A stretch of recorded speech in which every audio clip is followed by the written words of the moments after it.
welcome back to my kitchen. I'm just doing a quick recipe today. I've never actually tried this before. It's just something I wanted to try out because I've craved something a little different. So I'm making a Peshwari style mutton curry. This is something I tried in a restaurant a few months ago and I really wanted to try my own version. So I've got a good hunk of butter melted in this pan. I also added a splash of olive oil to the butter just to help prevent it burning. And I'm adding some garlic to the butter just to fry it off very slightly so it infuses with that butter. This was garlic that I minced up and then froze just so it lasts longer, and obviously due to the lockdown I'm kind of limited with when I can go shopping, so I'm just doing the best as I can with the ingredients I have. Along with the ginger, I'm going to add some garlic paste. I think I may have added... No, I think that's a good amount. I like a good amount of garlic.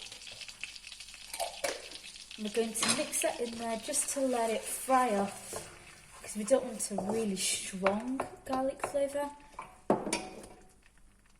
I'm not stating specific amounts because I don't know exactly what I'm doing today. I'm just throwing it together.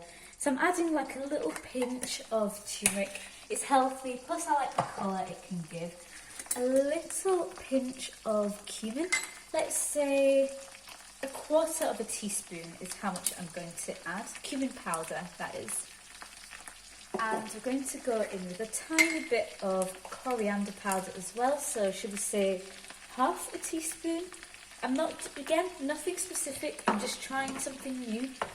I'm going to mix that in there just to fry off any of that raw flavour, because we don't like the taste of raw spices in our curry. And finally, I'm adding 3 sliced green chilies to this. Obviously, you can adjust the amount of chili that you add. It's based on how spicy you like your foods to be. We're going to fry it off. When you can start to smell the fragrances of those spices and it's had a good minute to fry, you can add your meat. I'm using mutton, which is on the bone, and I reckon it's around 300 to 400 grams of mutton here. And we're just going to toss that in these spices. I'm doing a very simple mix today. And let this brown off slightly. I'm also going to add half a medium onion. I may add some more later. This is just for a little extra flavour, and I'm going to toss this in there. I've got this over a medium heat, just so you know.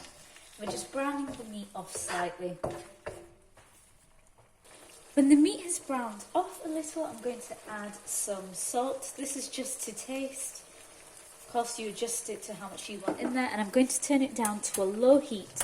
And we're going to let this cook for about an hour and a half, because remember this is mutton on the bone. It's going to take a little longer, just until it's tender. I'm just going to bob a lid on top of it just to help the heat seal in there, and it'll help it cook. Make sure to give your dish the occasional stir. I did add a little splash of water just to help it cook, because it's taken a little longer than expected to become tender, and by the time it's finished cooking, that excess water should have cooked off anyway. When your meat is tender, you can start adding the final components to your dish.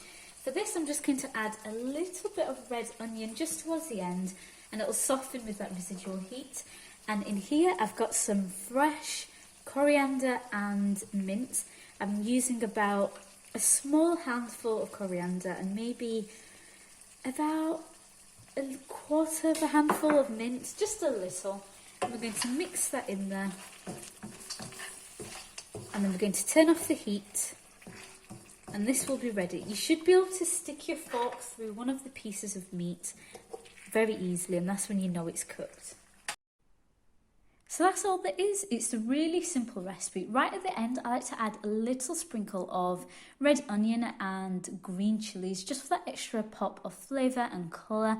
I'm pairing it with some garlic and coriander naan bread. It also goes really well with rice. And if you enjoyed the recipe, please do leave a like, subscribe, click that notification bell, and I'll hopefully upload more soon. Thank you.